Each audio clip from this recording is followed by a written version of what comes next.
Assalaamu calaykum asxaabteyda ugu xiran see tihiin soo dhawaada insha allahu tacaala waxaan rabaa inaan idin dhaho ciid wanaagsan ciid mubaarak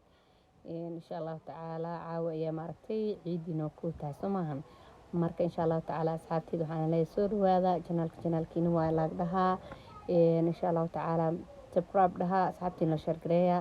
fiidiyogan yarkaa ujeedaan oo gaaban ayaan waxaan jeclaystay inaan la wadaago oo idin dhaho ciid mubaarak oo idin dhaho maasha allah meel walba joogtiin walaalahayga aan jeclahay oo igu xiran janaalkayga oo maaragtay commentiga quruxda badan iyo wax walba ii soo qoraayo insha allahu tacaala waxaan leeyahay asxaabay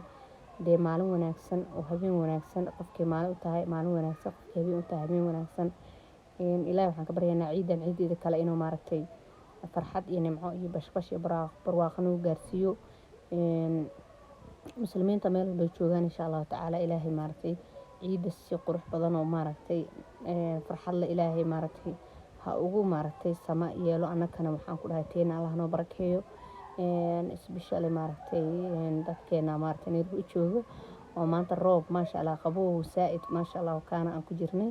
insha allahu tacaala dee nimco lagu daray iyo ramadaankii oo dhamaaday iyo ciidii oo maaragtay roob ilaahay na siiyey oo la qabowsaday marka maasha allah tabaarak waxaan leeyahay ciid wanaagsan ciid mubaarak meel walba joogtiin kula caam wa antum bikhair sanadkan sanadkiisa kale waxaan leeyahay bashbash iyo barwaaqo allah nagu gaarsiiyo meel walba joogno oo maaragtay ummadeena Soomaaliyeed gaar ahaan ilaahay waxaan ka baryaynaa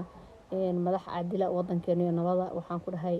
insha allah qalalaasaha iyo wax maaragtay marmarka qaar dhac ilaahay waxaan ka baryaynaa ramadaankii dhamaadkiisa iyo ciida fadligeeda ilaahay waxaan ka baryaynaa inuu maaragtay wixii dhiba naga dulqaado insha allahu tacaala aan wadankeena u duceysano oo aan dhahno ilaahow wixii dhib wada ilaahow naga qabo anaga dhib ma jeclin insha allahu tacaala ma naqaano maxaa la yiraahdaa kuwa haya dhibka haddii aan ognahay hebel iyo hebel naga baxaan dhihi lahayn ama maxaa la yiraahdaa